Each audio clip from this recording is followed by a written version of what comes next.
Alright, this is CMY 2602, Principles of Crime Prevention, Reduction and Control. Okay, we're going to be doing this today.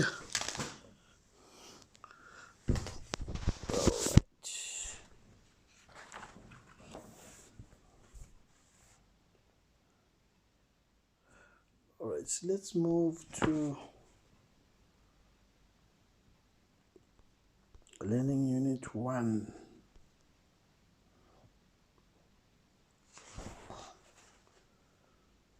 Learning outcomes.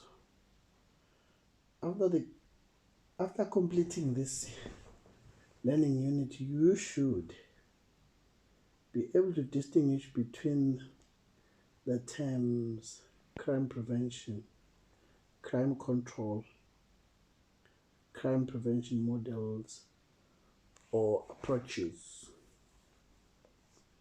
Understand the historical development of crime prevention and control. Be able to recognize the main elements of successful crime prevention.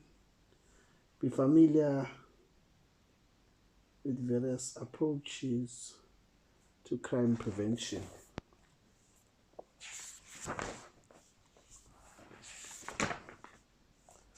I'm just checking here. Alright, let's go.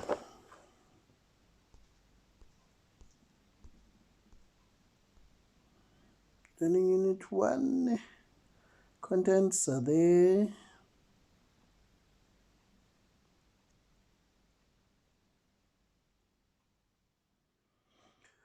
Introduction, key concepts. Historical development of crime prevention and control. Factors crucial for successful crime prevention. Various crime prevention approaches. Integrated crime prevention model. Summary. Self-questions. Self-assessment. Answers.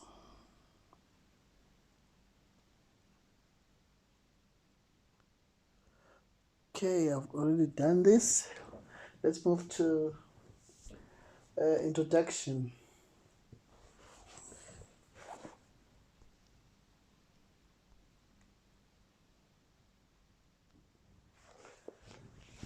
The mass media every so often creates the belief that crime is politically driven and that certain populations or cultural groups are targeted more often by criminals.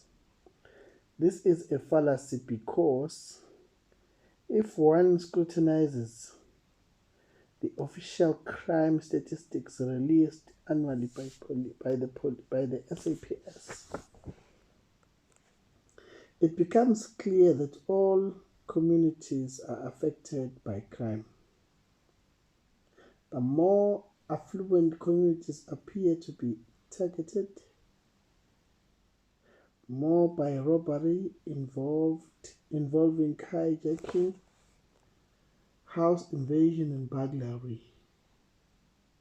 The less prosperous community appear to be more affected by social fabric crimes such as common assault and robbery, which can often be attributed to alcohol abuse. The official SAPS crime statistics indicate that all communities in South Africa are affected by high crime rates. These deductions are based on police statistics, but are generally supported by other research into crime.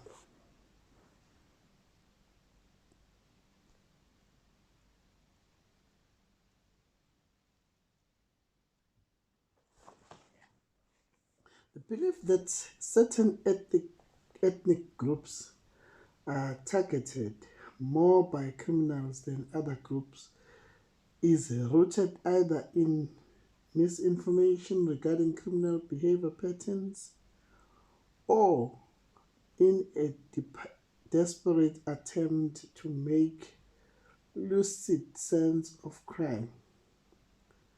This is one of the side effects of high crime rates.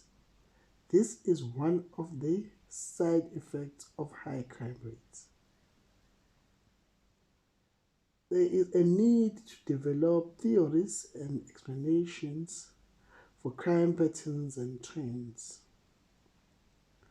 This is done to make sense of crime and to find an effective strategic management direction or solution to the high crime rate. Regrettably, this often results in groundless conjecture and assessment that are not based on facts. The fact remains that every person at any social level could become a victim of crime.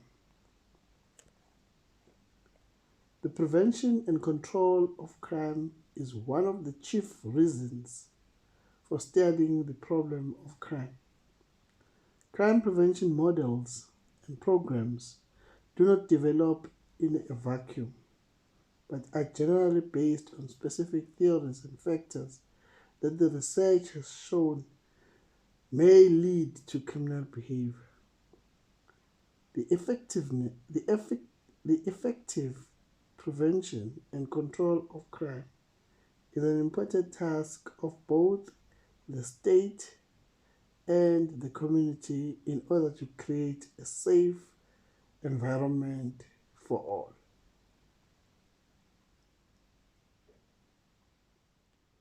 Key concepts.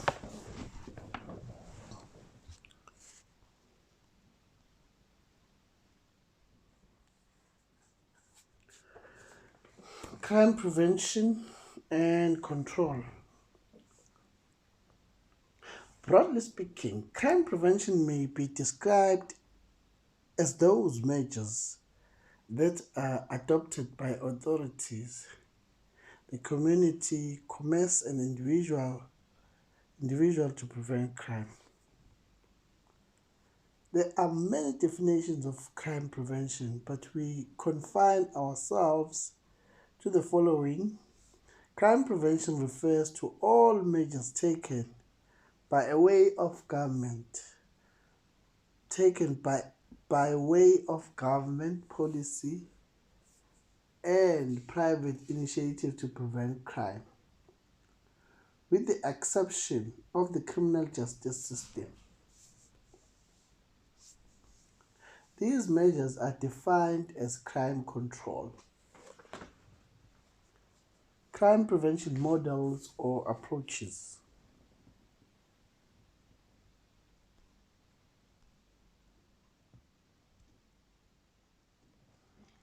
Crime prevention models and approaches. Crime prevention models or approaches refer to a number of deliberate plans and actions aimed to prevent and control crime. Each crime prevention model consists of a number of related and identifiable programs, also called methods, strategies, and techniques, which may be implemented to prevent crime. Crime prevention models are usually based on specific theories or factors of crime that may have played a part in the commission of crime or victimization, while programs have no theoretical basis.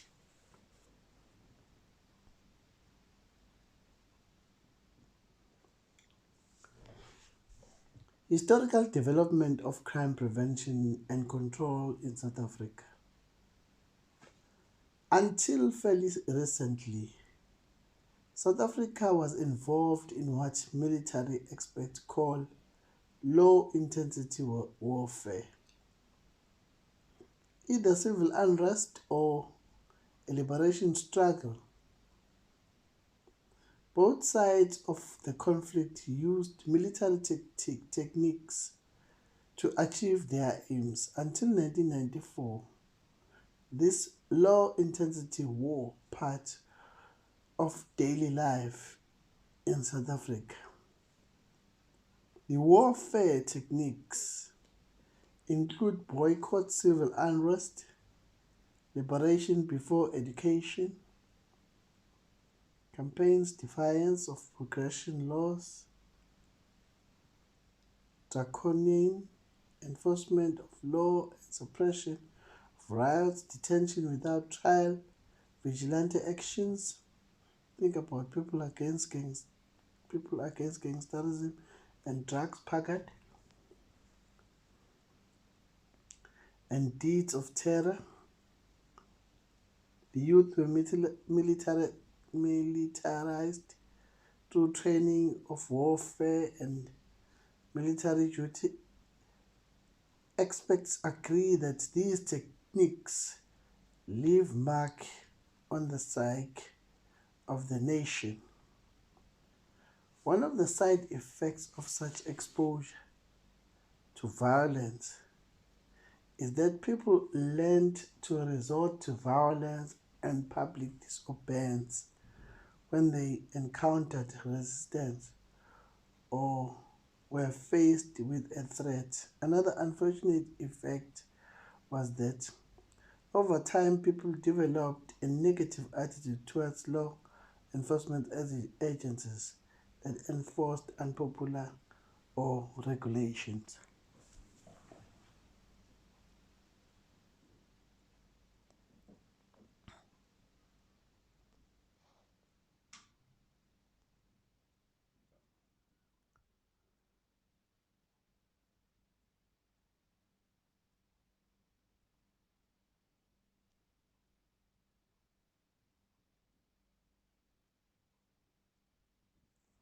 All right.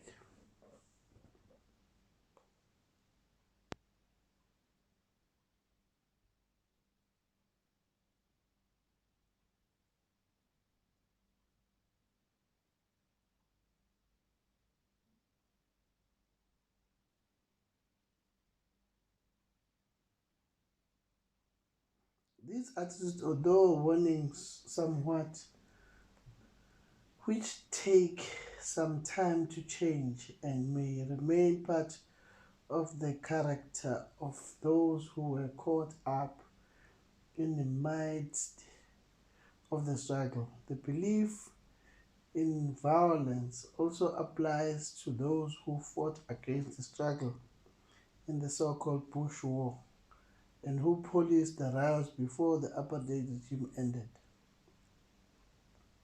Many soldiers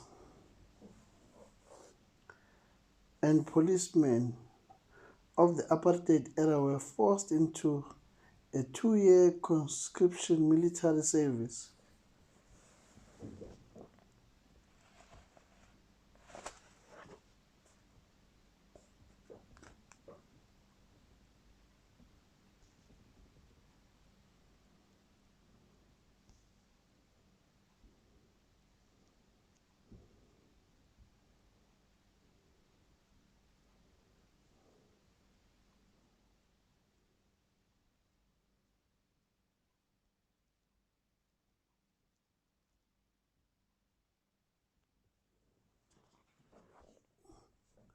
All these influences have left a population that, to a large extent, is conditioned to use force to solve a problem.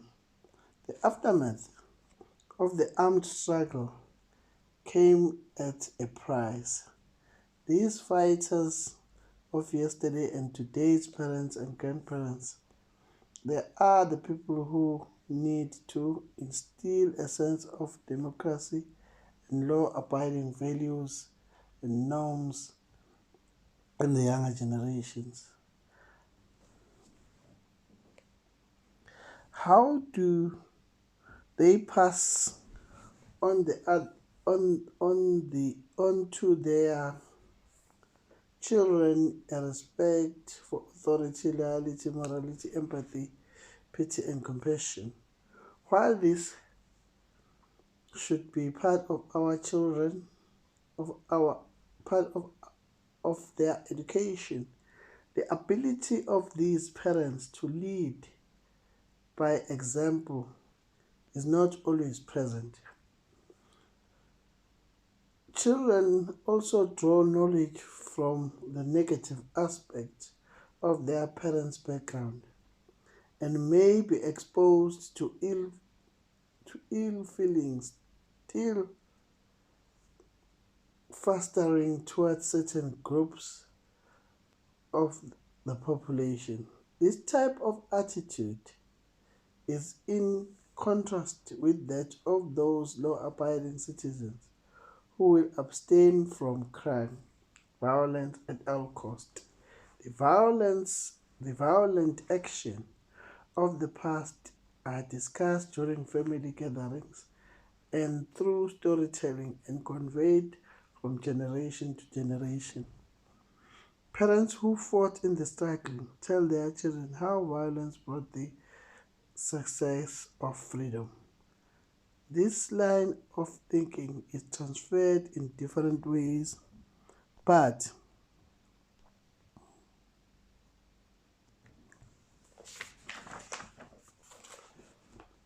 mainly through discussion and association, because this type of violence was considered acceptable. South Africa is now suffering from the extreme high number of people who are murdered, raped, tortured, and robbed each day.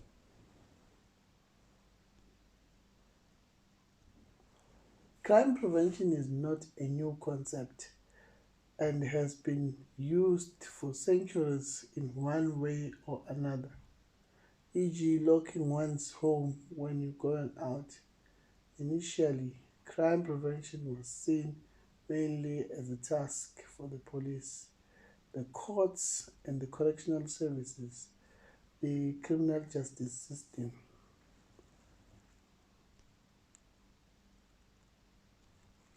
Since 1960s, however, crime prevention has moved away from criminal justice system and how follows a more informal community-based approach.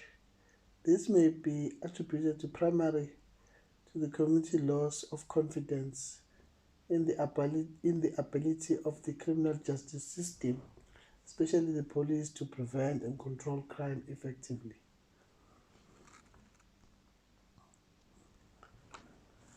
The South African government adopted a national crime prevention plan or strategy the 22nd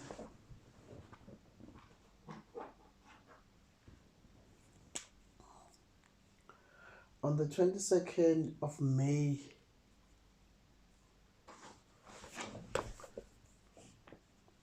1996.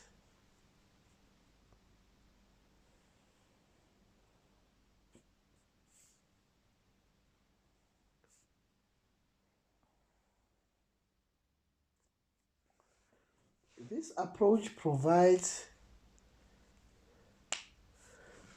this approach provides for a national institute linked to National Growth and Development Strategy Office. It advocates an integrated multi-dimensional crime prevention model for the interdepartmental operation at central, regional, and local authority levels. Local community organizations and experts are also involved. Amongst others, these parties crafted a comprehensive crime prevention model based on the following four pillars. 1. The education of crime through effective environmental planning and design. Focus on designing systems to reduce the opportunity for crime and increase to seize to ease the detection and identification of criminals, the enhancement of community values and campaigns to educate the community aimed to changing the way communities react to crime and violence. It involves programs that make use of public education and information to facilitate meaningful citizenship participation in crime prevention. 3.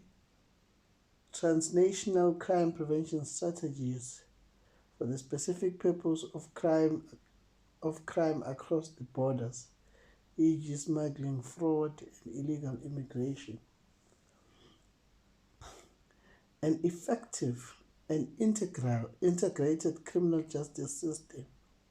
It must provide a sure, clear deterrent for criminals and reduce the risk of reoffending.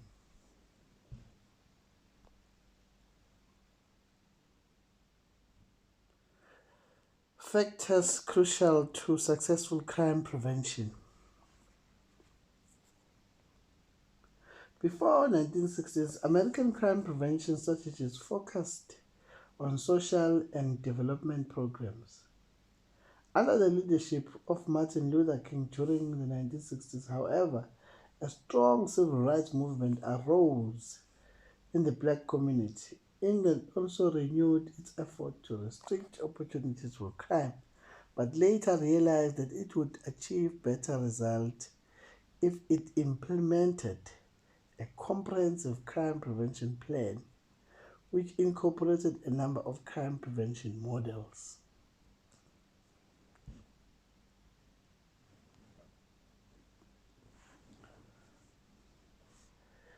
It is now universally accepted, also in South Africa, that the following 5 factors are crucial to successful crime prevention, namely state and community involvement in implementing a comprehensive crime prevention policy.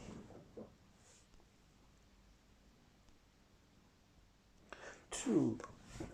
Multi-dimensional crime prevention approach which incorporates a number of crime prevention models and their various programs. 3.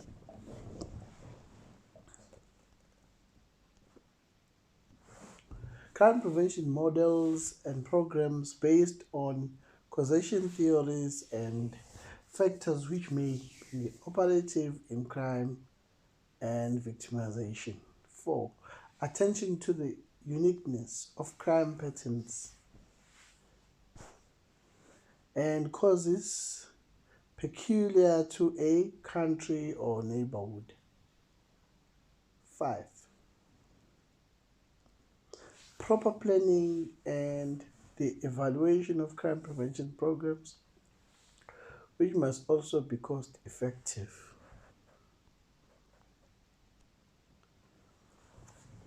Various crime prevention approaches. A number of crime prevention models can be identified in this lecture, some of which will be addressed in this section. Note that crime prevention models may be classified in different ways and that a watertight division between the various models and their programs is not always possible. In other words, there will always be some overlapping mutual inclusivity. The social crime prevention model. This model is based on the premise of social economic structures or system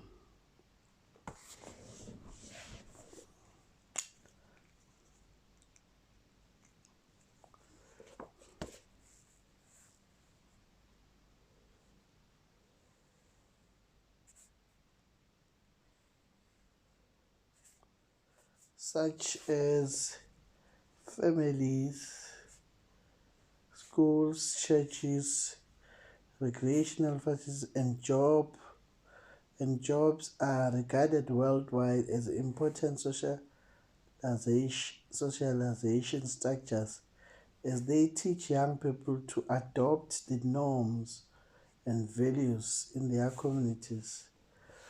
Enhancing social capital or relationship between people can be beneficial in protecting people from crime.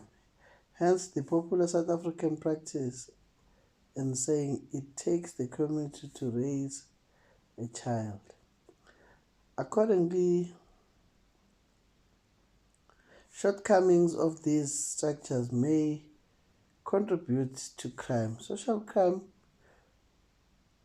prevention programs are therefore designed to help vulnerable groups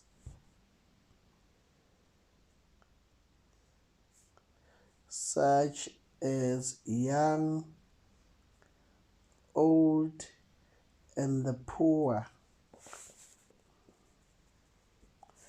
and the unemployed to reduce their risk of turning into crime and becoming victims of crime. These programs are also designed to eradicate poor social socioeconomic conditions and social inequalities which often leads to crime.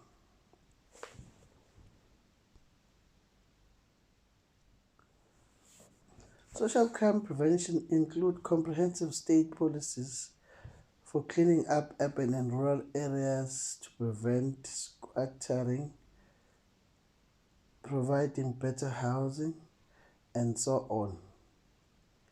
Labor policies that focus on job provision, educational policies which are a special focus on development of young children, family policies which focus on parental and guidance and family skills, youth policies which foster responsibility and emphasize education and socialization and leisure time activities, health policies aimed especially at young children and the official drug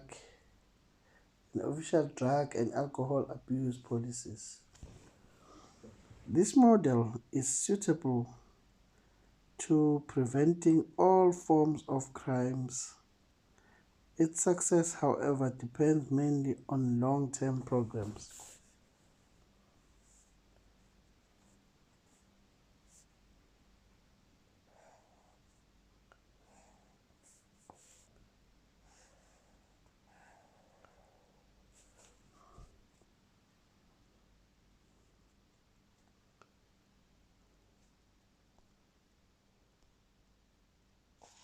Limiting opportunities for crime. This model attempts to restrict the opportunity for people to become involved in crime and focuses mainly on potential victims and community and the physical environment.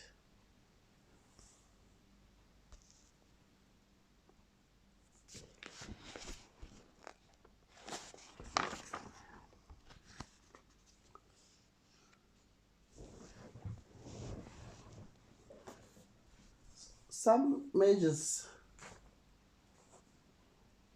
some measures which help to limit opportunities of people becoming involved in crime include effective urban and environmental planning, as well as the upgrading of squatter and problem areas.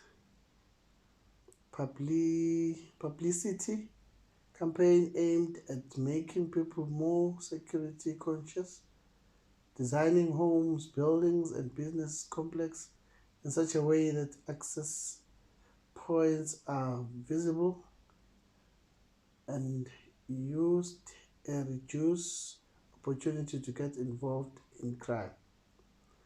Target reinforcement.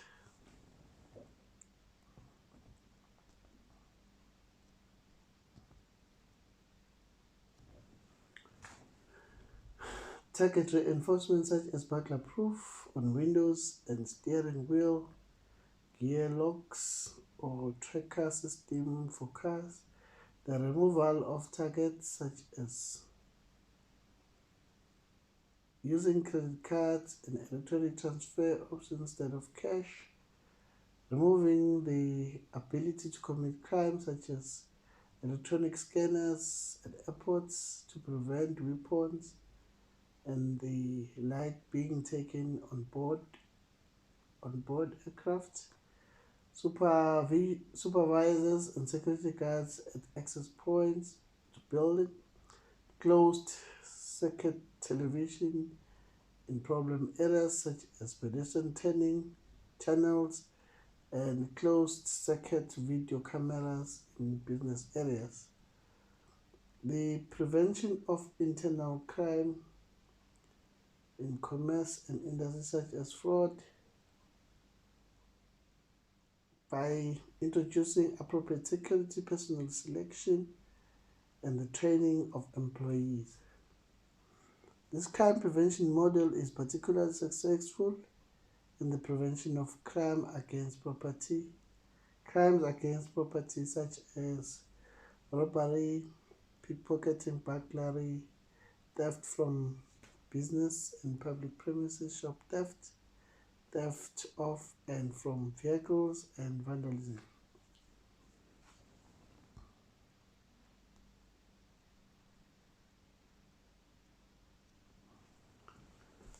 The community-based crime prevention model. This model is based on the assumption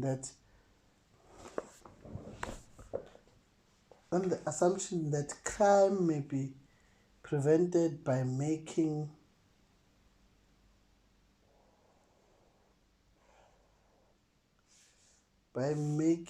potential offenders aware of the risk of being caught in a specific neighborhood.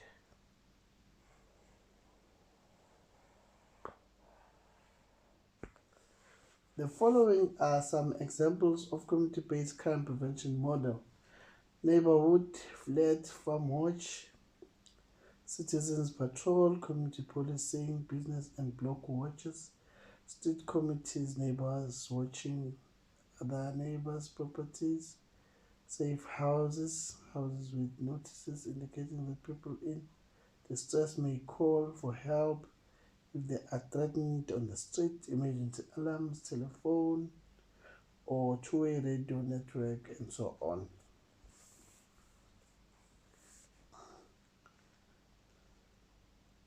Such programs are particularly successful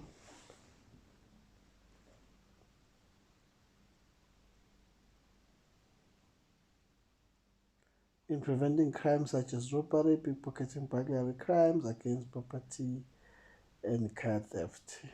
The South African Police Service is not in a position to prevent crime without assistance and cooperation of the community.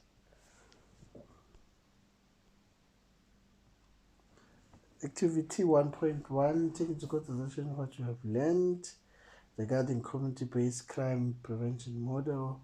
Determine in which, if any, of the above initiatives are being applied in your community or neighborhood. Are these interventions working? If not, what do you think are the obstacles? Feedback on activity 2. Let's move on. The biophysical prevention model. Biophysical prevention model. Let's go.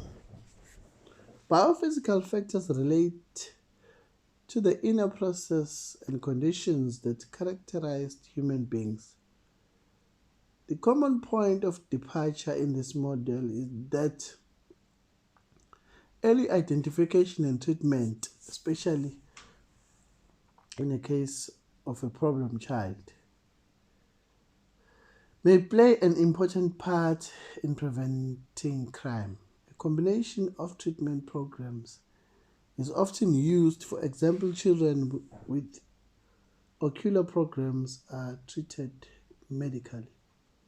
They are also often treated for feelings of inferiority, psychological treatment, which may stem from the biological disorder.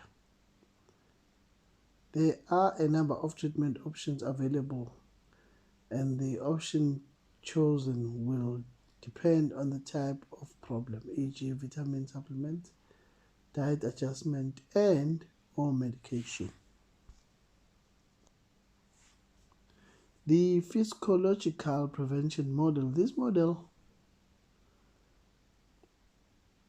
focuses in the inner psychological needs and disorders that may give rise to criminal behavior. Such behavior is regarded as an outcome of inner disorder, which often have the origins in the early childhood. Attention is also paid to interpersonal problems and poor communication, particularly within the family, as these problems may contribute to criminal behavior.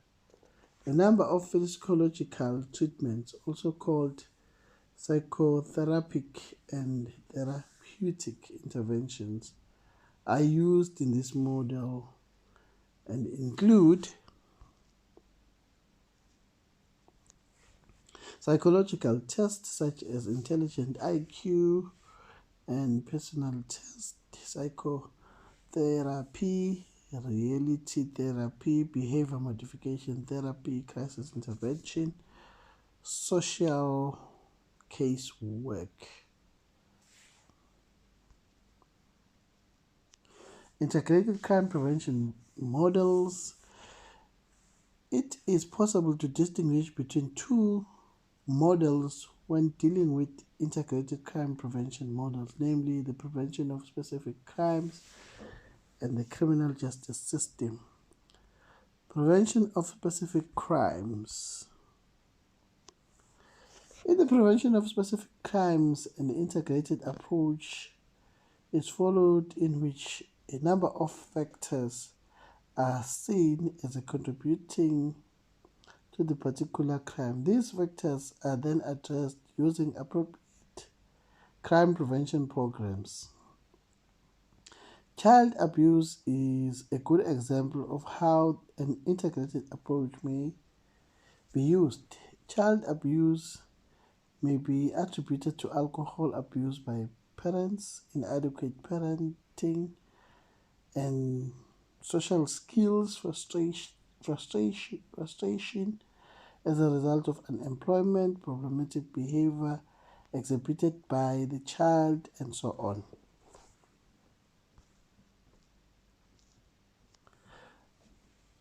This calls for a multi-dimensional treatment program.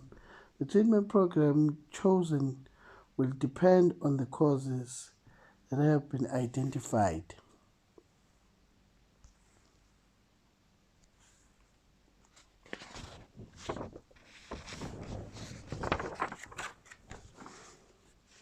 Some examples of treatment programs include rehabilitation programs to deal with drinking problem, training in family and social skills, psychological treatment designed to deal with emotional problems such as frustration, psychological treatment, and the acquisition of social skills so as to prevent the development of problem behavior in children, techniques for coping with frustration, and assistance with finding employment.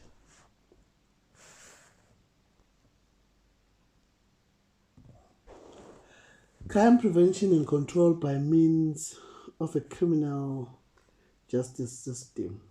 The criminal justice system relates to legislation, the functions of the police, the courts, and the Correctional Service is commonly known as a crime control. As already mentioned, the various departments are closely related. Effective cooperation is essential if crime is to be successfully prevented and controlled. The general point of departure is that the law regulates human behavior and must therefore be just. There may, for example, be no discrimination against any person or group of people. Accordingly, the police must combat crime impartially in terms of the Bill of Rights as contained in the Constitution. The court must be impose appropriate, impartial, and fair punishment for the benefit of both the offender and the community. It is the task of the Correctional Service to help train and rehabilitate the offenders so that they may once again become functional members of society. Crime prevention model, focus, effectiveness of. Alright, this is a sketch here.